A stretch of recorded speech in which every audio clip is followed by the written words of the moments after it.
अतिवृष्टी होईल किंवा नुकसान होईल, अवकाळी पाऊस होईल, त्याच वर्षी आम्ही सगळ्यात जास्त पैसे कमवतो. म्हणजे ही आम्हाला सुवर्ण संधी असते. रिवाइंड कर.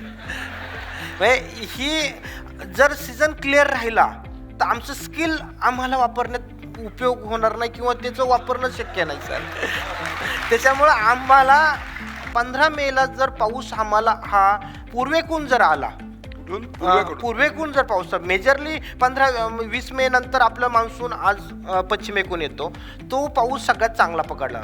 पूर्वेकडून जर पाऊस आला तर तिकडल्या चहाच्या मळेवरचा आंथ्रेक्रोच, आज करपा म्हणलं जातं, तो करपा अख्ख्या महाराष्ट्रात अख्ख्या भारतात जातो आणि तिथं डाळिंबाची 70 ते 80% नुकसान ही फक्त पावसाच्या दिशेने होती. मग आम्ही ऑलरेडी जर पावसाचे वारे जर बघितले तर आम्ही ऑलरेडी अँटीबायोटिकचा वापर असेल किंवा कॉपर ऑक्सिक्लोराइडचा वापर असेल किंवा त्याच्यासाठी प्रिव्हेंटिव्ह सॅलिसिलिक ॲसिड असेल, अँटीट्रेस असतील, याचा स्प्रे करतो. ऑलरेडी आम्ही सेफ राहतो.